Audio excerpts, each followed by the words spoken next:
Okay, kia ora everyone. Hello from New Zealand. My name is Yuni, and I'm just here today to review my footage of Wongari, which is the Butchulla name for dingoes. And I was very, very lucky and privileged to see them on Kiguri, or also known as Fraser Island, earlier this year. So, the point of me being here today is just to allow other people to come see the dingoes with me while I review my footage. I'm very much an amateur wildlife filmer, so the point isn't to show you amazing footage, but just to give you an opportunity to come along with me and ask me any questions about my filming experience or the dingoes, which I do know a little bit about. Am a biologist or a zoologist, and so I know a thing or two about the animals that I'm filming as well. I'd like to shout out to DaVinci Resolve and OBS as the free software that I'm able to use to do this. I do also have my house rabbit in the background, and she's currently entered what I call her palace of destruction. So if you hear some rustling around, that's what that is. Okay, so let's get started.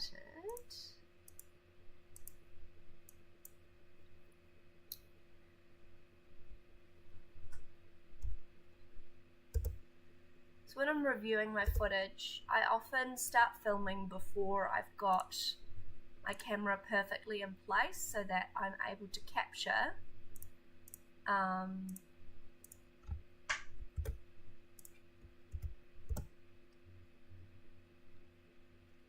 the action as soon as it is in place.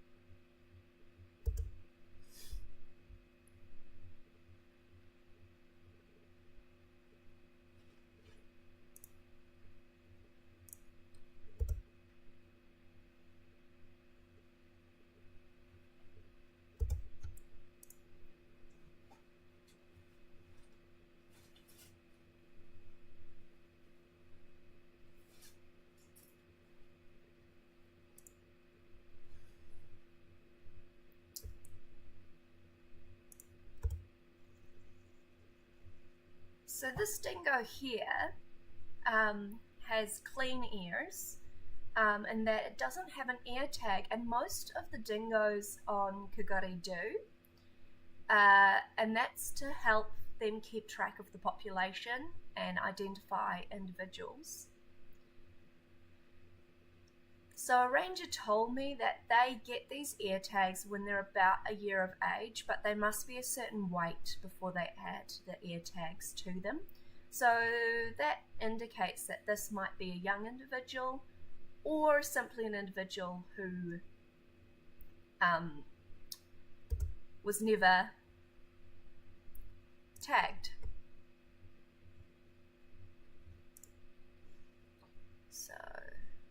So that's that clip of just a nice seated dog.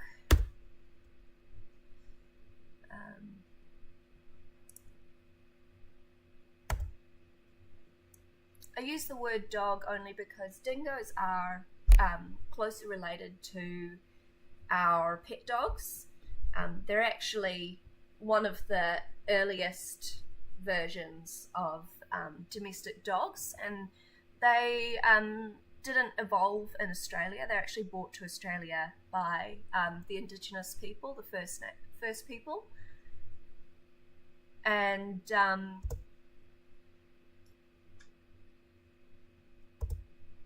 then were just running around doing their own thing and became a part of the natural landscape which the European people first encountered.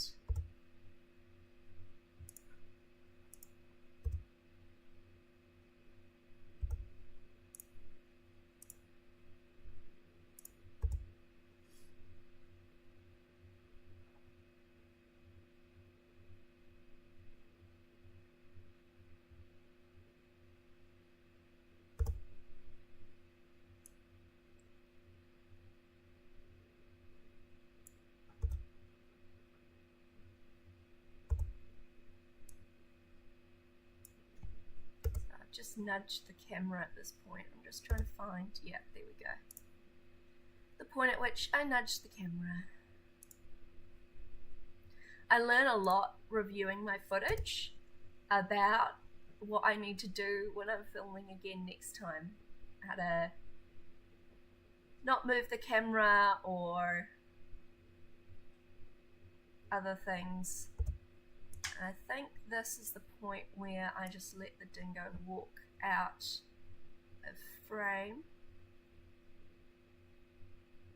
So that's just a dingo walking away shot. So on Wongari, the main way that people get around, you have to have a four-wheel drive. And on the eastern beach, which is where I did all my filming of dingoes, basically the way you get around the island is you drive up and down the beach until you get to the place you want to go or the track inland that you want to use. So let's see. And this one has all the shake in it. I haven't stabilized it yet because it's quite a long clip and there's a lot of camera movement, and so the stabilization doesn't really work well. It takes into consideration the movement across your whole entire clip, and so I like to trim it before I stabilize it and get rid of all the shake that's coming from the wind.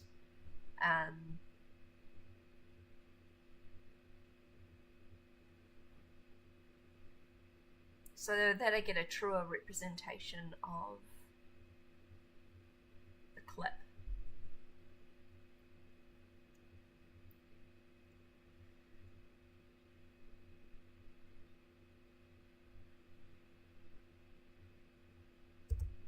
So there's a little bit of a blip there.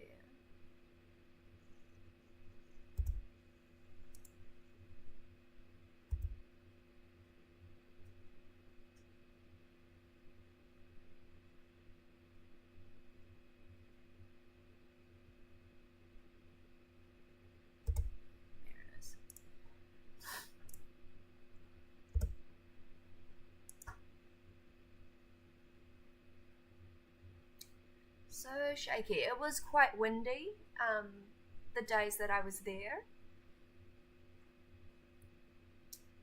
It's a really strong onshore breeze, if you can call it that. It was quite a strong wind.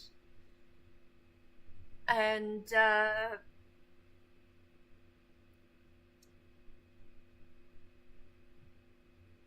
it was very hard to keep the camera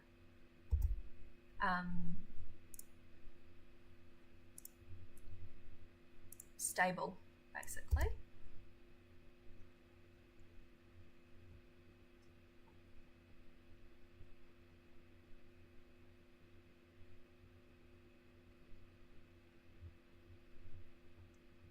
So this is what I watch the dingoes doing pretty much all the time.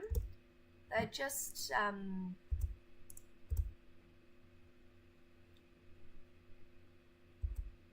basically roam up and down the beach looking for food,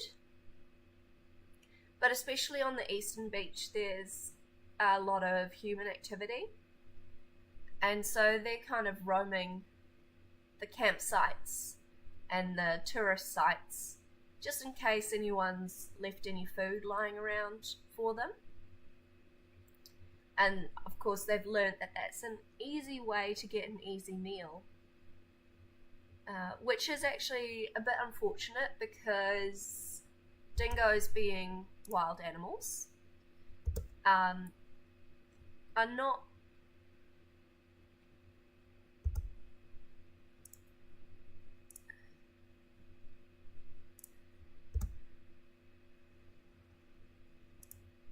like our dogs, and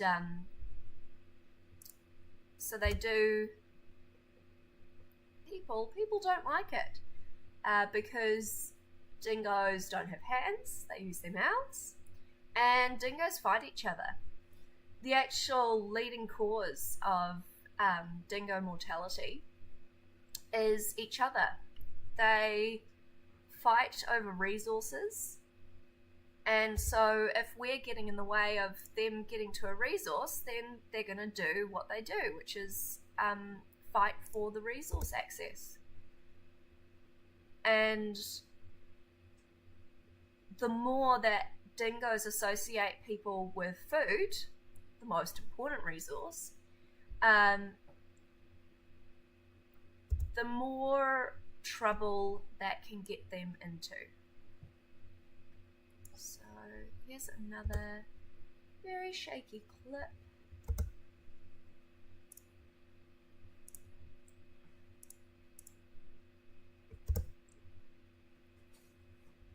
So this dingo had actually been searching around a campsite, and the people came along and shooed it away.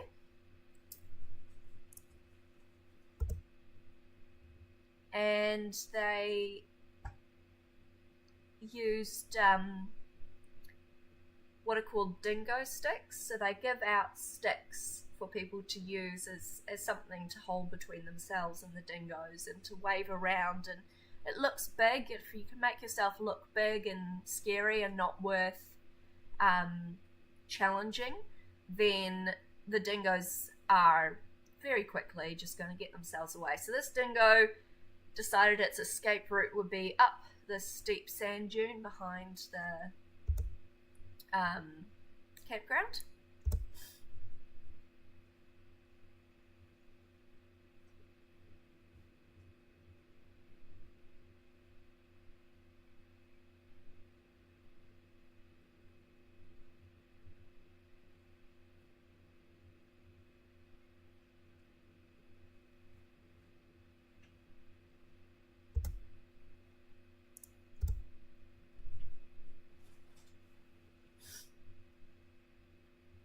And this is one of the first times I actually saw the dingo off the beach, because they spend a lot of time just patrolling up and down.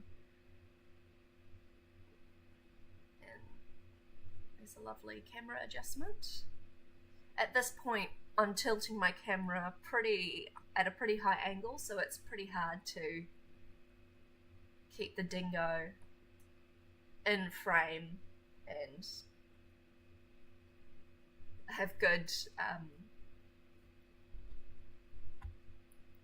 camera. I don't know what to call it. Basically, the higher the angle, the harder it gets. So I'm just gonna cut it here. And let's speed along and try to find the point where I actually get the dingo back in the frame. And the answer is I don't until I start recording again. So here we go. I thought this was pretty cool. Beautiful orange colour of the dingo on top of that beautiful orange. I'm not sure if you could even call it sandstone yet. I'm not sure if it's set old enough to be called a sandstone. But I thought it was quite cool to see the dingo up there, and now it starts making its way back down to the beach.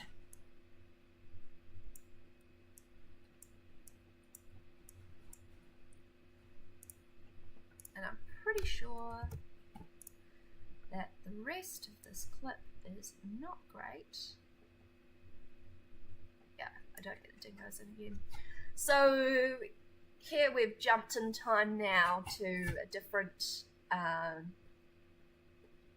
dingo encounter, and as you can see here, these dingoes have a meal, and this is thanks to the wind that was blowing straight onto the eastern beach. It was really, really strong in the days leading up to my trip onto the eastern beach, and that actually blew the seabirds onto land.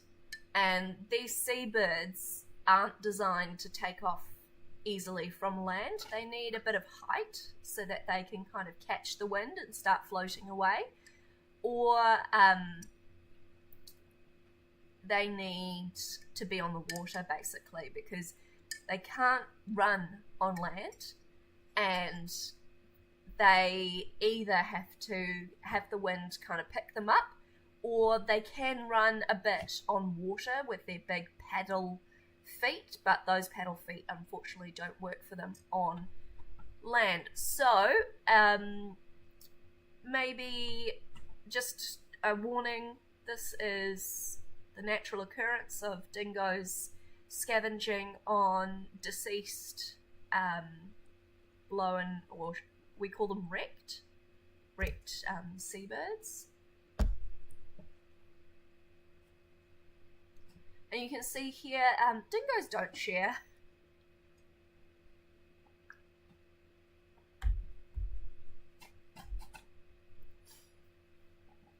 So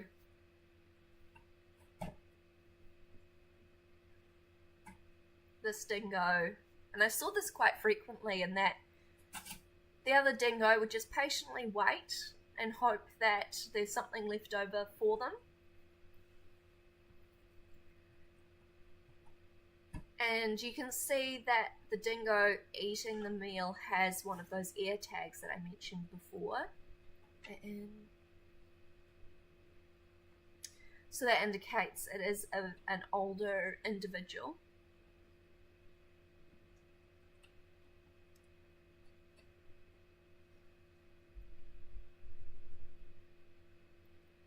So dingoes are basically opportunistic hunters. I'm just going to mark this point because, as you can see, I've changed my exposure, which means I'm going to have to correct that in color grading. So I'm going to cut that little piece of clip out so that I can color grade it properly. So dingoes are opportunistic hunters. Basically, anything they can get in their belly, they will do that. So they will happily scavenge on anything they find. They're going to happily find human food scraps and make use of those. But they are also very capable hunters. There are wallabies on the island, and they will take down a wallaby pretty easily. And again, that comes back to just the safety of sharing space with a wild animal. If you have a small child that's the size of a wallaby, and it looks like it might be a good opportunity to get a meal, then the wild animals are going to do what the wild animals are going to do. And that's why on the island, it's highly recommended that children stay within arm's reach of their supervising adult, so that the adult can keep them safe in case a hungry dingo does decide that maybe they might be a good opportunity for a meal. And that sounds pretty horrific to say, and that they might even consider that, but we're talking about wild animals that are used to hunting large, similar-sized prey, and especially if they're not getting access to many other meals, then they might decide that it's worth taking on something like a child. And that is the reality of living in the world with predators. And that's something we need to keep in mind when we're visiting their home. Wongari is treated like a playground by many people. It's a great place to explore, it's a great place to fish, it's a great place to camp. But it's really important that we remember it's not just a playground for us, it's actually home to these animals. This is their kitchen, their dining room, their bedroom. And so it's important that when we visit these wild places that we keep in mind that these wild animals live here and we need to behave accordingly.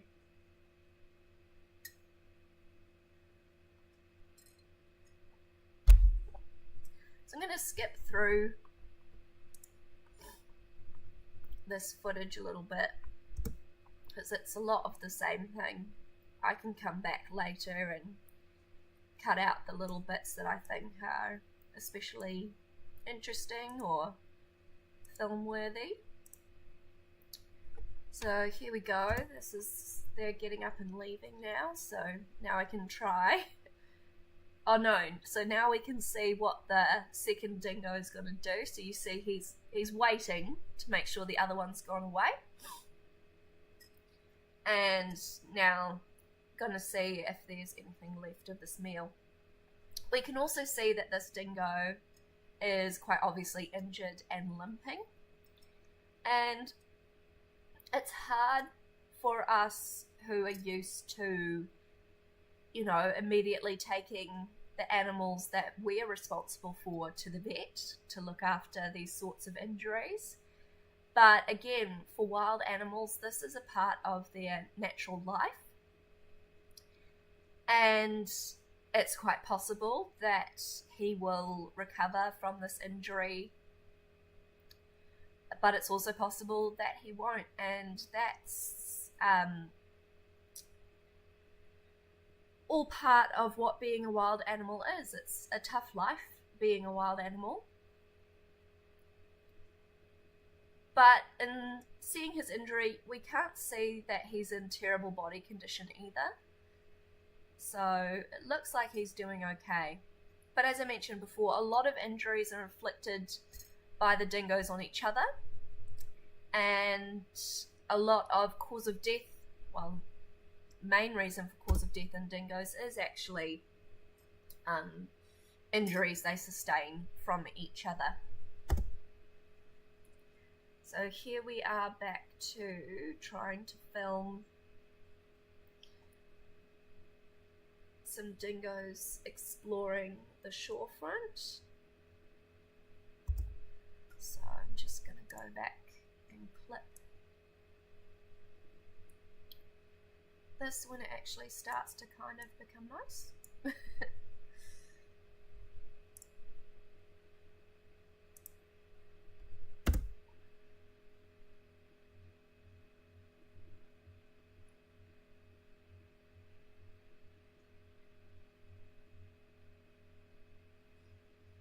So here I am adjusting again. So there we caught a glimpse. Unfortunately, my camera handling skills were not quick enough to capture that moment, but it was actually breeding season when I was on the island. And dingoes have a hierarchical setup, very similar to wolves and many other species, where they have an alpha female and an alpha male. Those two are the only ones that are meant to breed. But of course, everyone still has the drive to breed, and so there are lots of fights that break out over who's breeding with who's behaving how they should or should not according to the alpha male and female.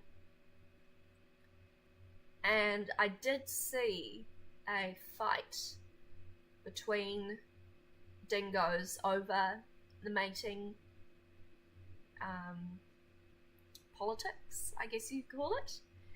And unfortunately I didn't film it, but I did photograph it, so one day I will post the photo from that.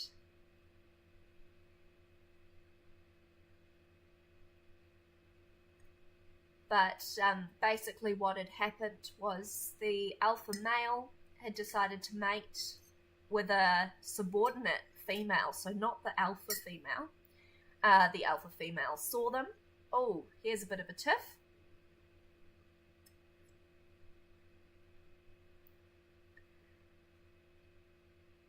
Yeah, so these dingoes have had a bit of a disagreement about who's getting what attention.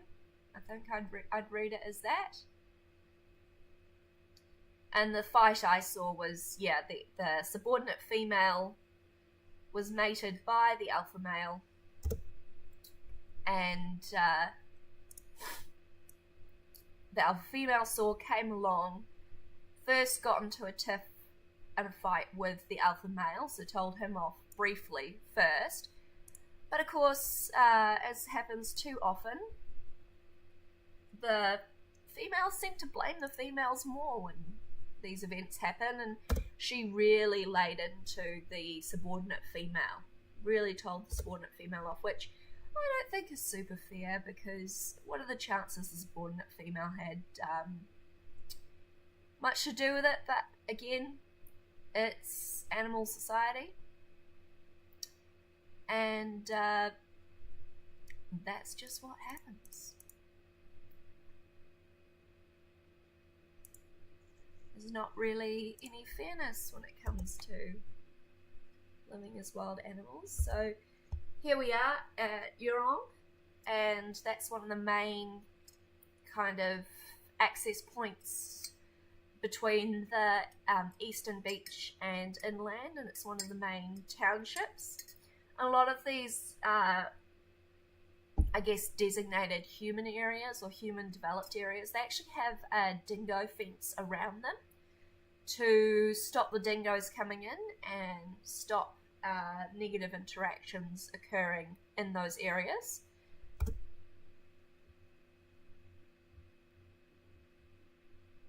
So we can see a little bit of interactions between the dingoes. I'm not an expert in dingo language, but there's obviously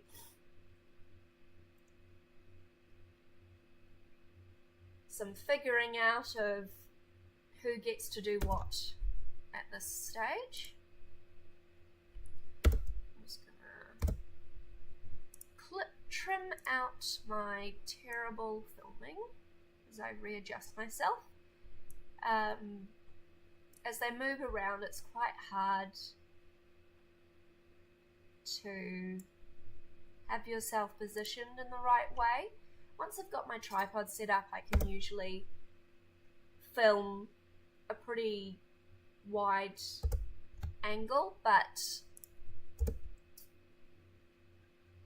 once it gets to a certain point, I can only turn my body so far, and then it becomes an issue of I have to reposition myself and the camera to be able to actually see what I'm filming.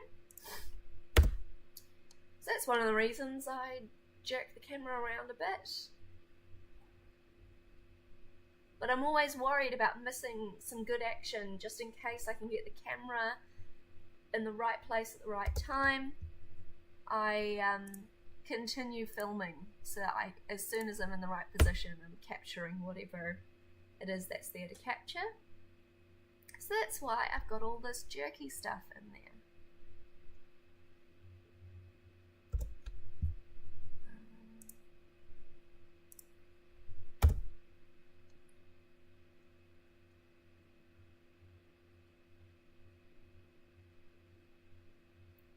So again, I haven't stabilized this clip yet.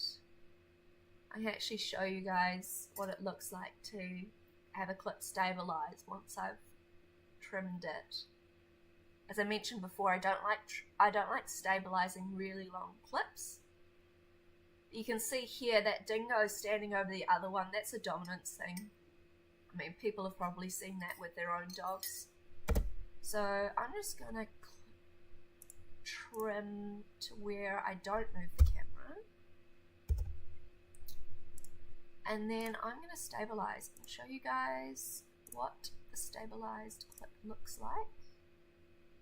There we go.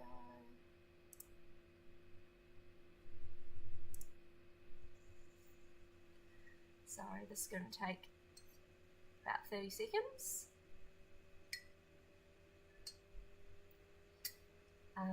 So ideally, if you could pick your conditions, the less wind, the better.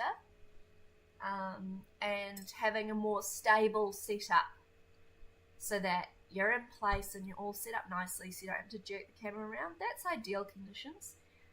Filming these dingoes was quite difficult. As you can see, they're always on the move, so I'm constantly having to move myself around them. So let's see what this clip looks like stabilized. So you can see I'm still moving the camera around a little bit, which I always growl at myself when I'm post-processing. Why are you moving the camera so much? Just keep it still. But you can see that stabilization takes out a lot of at least the wind's movement of the camera. So yeah, so that's what I'm going to do to a lot of the footage once I've decided what I think is worth keeping. Oh, and there you go. Look at the difference. So, as I said, filming the dingoes was pretty difficult because they're always moving. And it's always important to be, they coined the term on the island, dingo safe. I want the dingoes to be wild dingoes. I don't want to contribute to their associations with humans. And so I try to plant myself quite far forward of where they were travelling so that I could film them for a little bit before they got too close. And then I could move out of their way once they got very close. But you'll see here, people are often stopping and looking at them, and the dingoes will come and check out the vehicles and check out what's going on, and check whether these humans will throw them some food or something. You might be watching these dingoes thinking, oh, they look very thin, they look very skinny. You can see the ribs on a few of them, but this is actually what a healthy dingo looks like. So we might actually get to the point in this clip where I'm filming up to the point I feel it is safe to do so.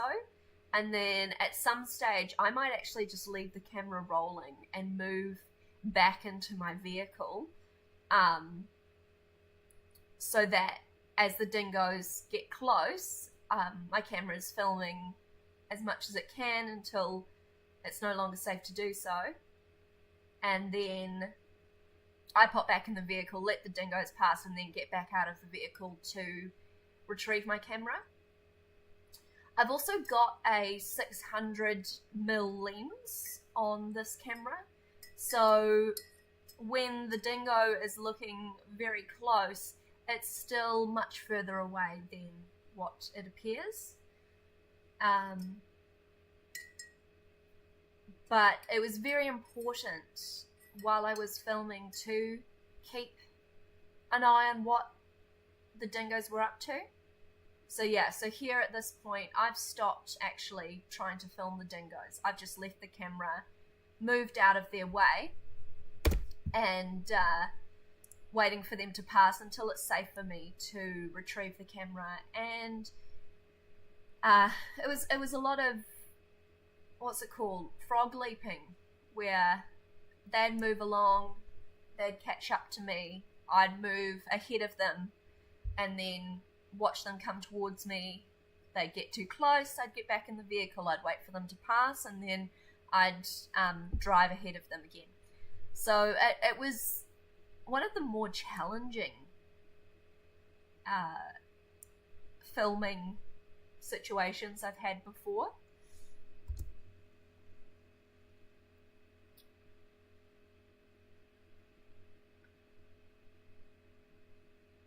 Okay, so what's happened here, we've jumped in time. So we've actually gone, that footage you've seen so far was filmed on my Sony A7 III. And that's a camera that I've only recently got.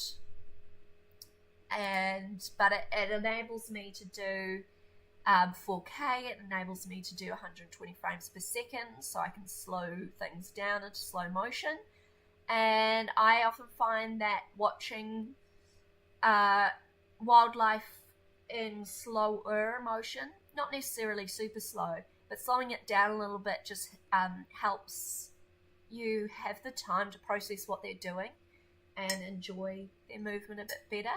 So we've jumped in time to the day where I actually was traveling with my dad, and I tried a bit of filming out the car while he was driving.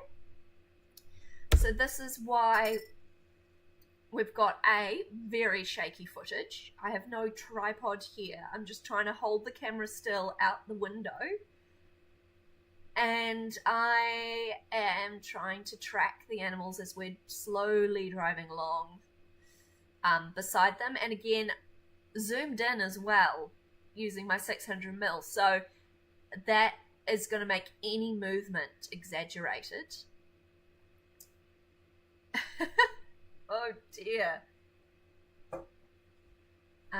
So let's just stop there. Let's go back to before I really start messing things up. And let's see if we can't make that piece of footage usable. Now the reason that I mentioned what camera I was using is because this footage is now from my other camera, which is my old camera. I've had it for quite a few years, and that's my Nikon D500. That's a camera I'm a bit more used to using. So let's see, just stabilizing over 10 seconds. And that's a camera that I'm more comfortable photographing from, and so that's a camera that I had set up with my zoom lens that day. I'm also going to change the speed on this one. I'm going to take it down to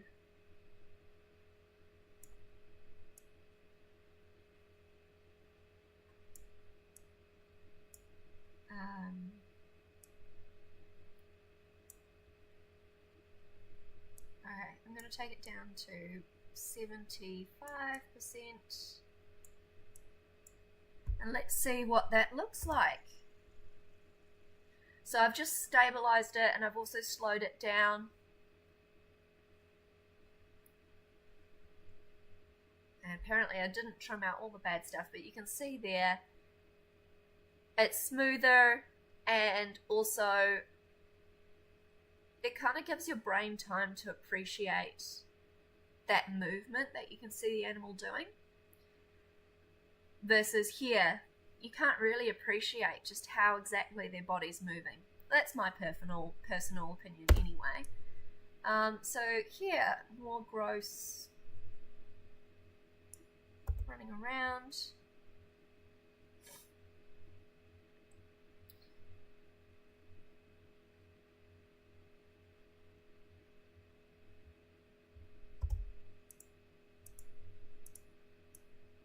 Okay, I'm just going to skip to this next clip. Again, same kind of a thing. Change my exposure here as well, so I'm going to need to correct that.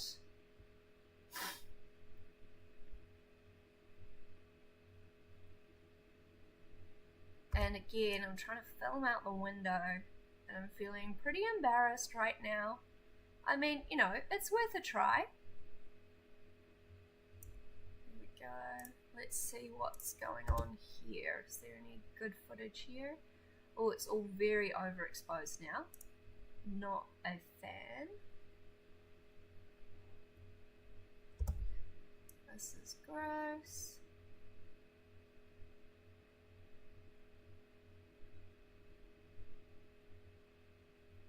Let's see if there's anything good here.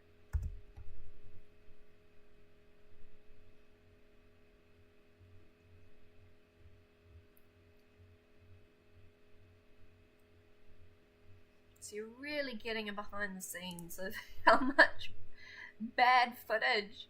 I'm sure the professionals have far less bad footage like this, but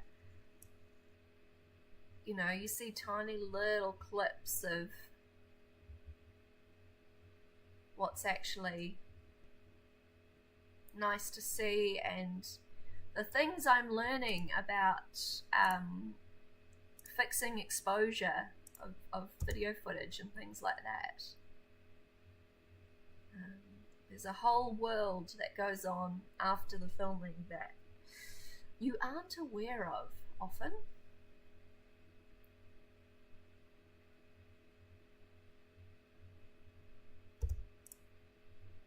Now, this footage we're watching is actually at half speed, so that's why the dog looks like it's like slow motion jogging. Okay, here we go. What's going on here? So this is one of the younger males in the group.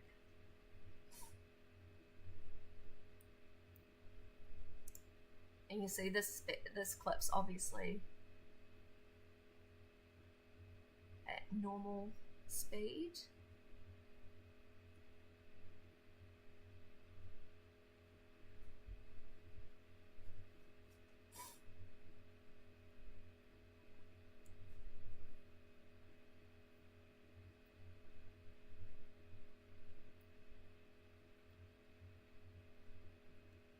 I'm just gonna try to find some nice footage, but again, a lot of this is actually shot by me through the window of a car without a tripod on this day, so that's why we've got a lot more horrible camera movement.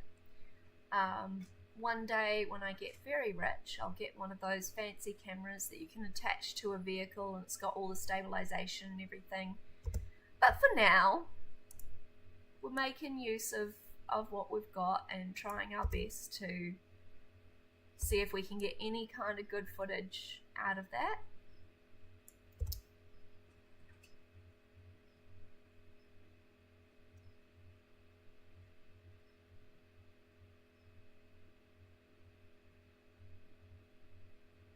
So there we go, it looks like I got the hang of it a bit more.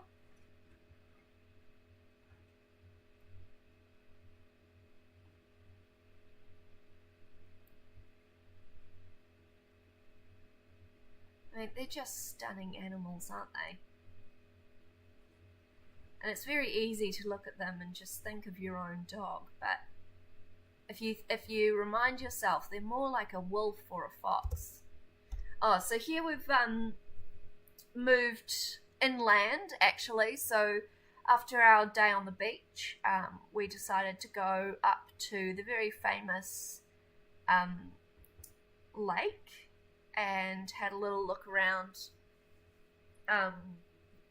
just before it got dark, and this dingo again came along after all the tour groups have gone through and was looking around for any scraps anyone had left behind. This dingo was travelling alone. You can see there are a little bit of ribs showing. I'm not an expert on assessing the health of a dingo, but the ribs showing on an animal isn't necessarily an indication that it's starving. Some really fit pet dogs and some other fit animals do have their ribs showing. It's usually ribs showing plus other things showing that creates concern. But yeah, anyway, I managed to film, well, almost, maybe, hopefully I managed to film. No, I didn't. So I didn't manage to film the dingo drinking. Here I am fluffing around, trying to set myself up to film this dingo as it walked towards me. And yeah, at some point had to stop filming because it was getting a bit close. And I carried with me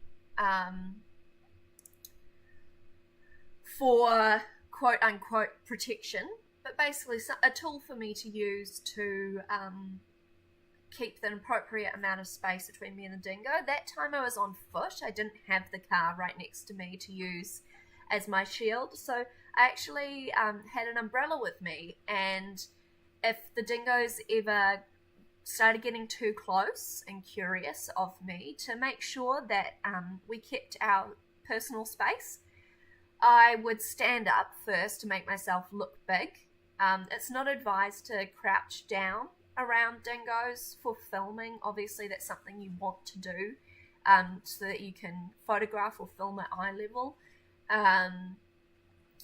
So I would only crouch down until they were about 30 meters away from me. Then I'd stand up. And then I also had my umbrella, which I could use similar to a dingo stick, but I prefer using something more like a shield rather than a weapon, and so I'd often just pop the umbrella open, and that's a big visually a big barrier or a big animal potentially that they've got to deal with. And so that was enough for the dingo to be like, yeah, I'm not interested in, approaching you. I'm just gonna walk over here and you're just gonna stay there, and everyone's happy. So here we are back on the beach on a different day, but I'm filming on my Nikon camera. This is actually the first thing I came across on that day, was this dingo trying to get food out of this rubbish that was left on the beach. So here's the perfect example of people leaving scraps of food and rubbish, and my lord, there was so much plastic rubbish left on the beach. It was really jarring. Coming from New Zealand, I'm not used to seeing that much rubbish on a beach, but big rubbish, small rubbish, tiny rubbish, small plastic particles were just strewn everywhere over this beach. And so you can see here, anything left behind by people, if they think they can get any sort of food out of it, they're going to try. There's potential for plastic ingestion when they're doing this, and if they ingest too much plastic, that's going to obstruct their bowels, and then they're going to starve to death from there or get other complications. I'm sure there's potential for them to eat sharp objects that could perforate their guts as well, and that would be another horrible way for a dingo to die. And that's why it is highly encouraged and also enforced, if you're ever seen feeding a dingo or if you're seen littering, then they do give out fines, but of course, no one can surveil everyone on the island 24/7. So it's just really disappointing to see that this is happening, and that there's not that respect for the fact that these people are visiting a very precious place that is the home to these creatures. And again, not just a playground for people to do whatever they want. So you can see I've actually slowed down this video, and this is the other kind of interaction that happens, is that people don't necessarily slow down for the dingoes and don't necessarily give them much space when they're driving, which again, really disappointing.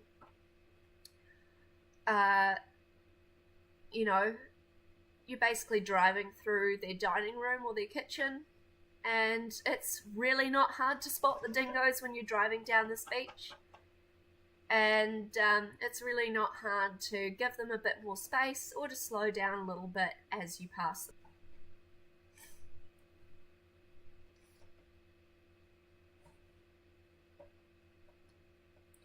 So that even looks like that's bait fish that's been left. And that's definitely something that's highly discouraged, and you can get a fine for if you were caught leaving your baked fish there. Fishing is a really popular pastime there, but again, dingoes are finding leftover bait fish, and they know that's associated with fishermen, and so then they're going to spend more time going up to fishermen hoping that they've left things like that behind.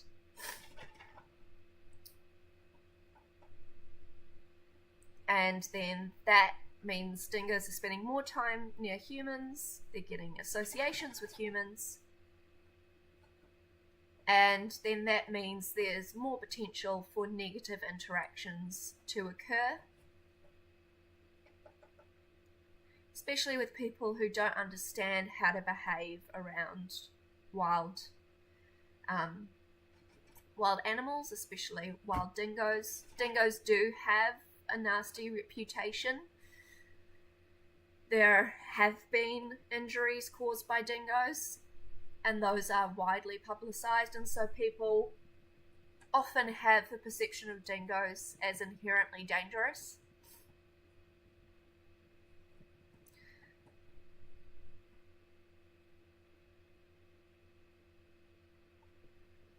And it's important to note that the dingoes don't need to be fed by people or leftovers by people.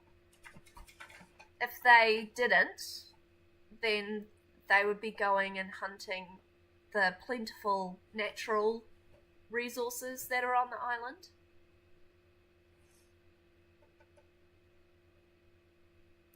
But this is an easy meal. It's kind of like, going to McDonald's. Why would you go hunt down a wallaby and put all that effort in when you can just go pick up the scraps left behind by people?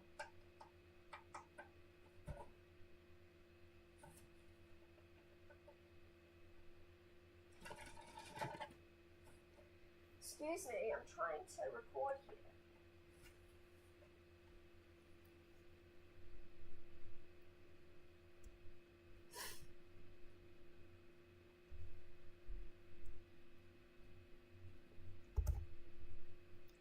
I'm just going to skip ahead here, it's a lot more of the same.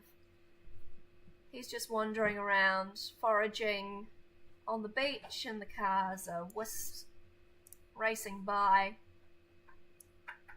Dingoes are very commonplace, so people are probably very used to seeing them, and I think when you are used to something being around, it's very easy to get blasé. But I think it's important not to. Oh, here we go. So, we've found a crab. Nope. It's a no for the crab.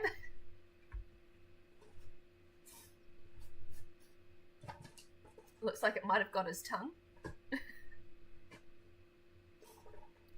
Wait.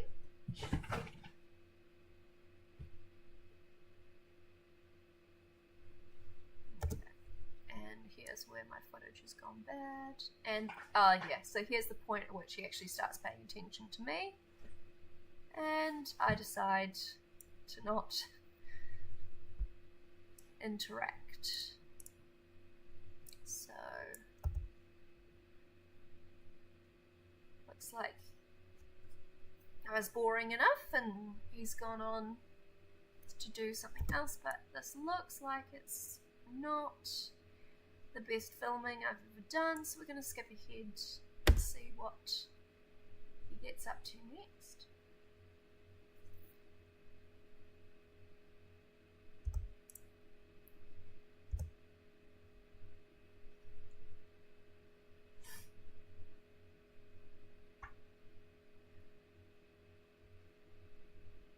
So that's just kind of more of the same. At this point you can tell I'm kind of, oh no, so I've now moved ahead of him again so that I can watch him as he goes along the beach. Now that my 600 mils on my Nikon, because it's a crop sensor, it actually increases the zoom, so I can film something even more close up. We've gotten to the point in the footage where we're back with the petrel that has been wrecked. I thought this petrel was dead. On quickly reviewing the footage before I showed you all, it looks like it might have still had a little bit of life in it, so if you don't feel like watching a dingo interact with an almost dead and killing a wrecked petrel, this would be a good time to say see you later. But if you are interested in watching this perfectly natural occurrence, then feel free to watch along with me. And then after this, I think we'll wrap up because I've almost been doing this for an hour. Even though I'm not sure if anyone's been watching. If you do ever watch this, thank you. And I'll see how this goes. And I've got quite a few different species, especially New Zealand-based species, that I'm going to do this with.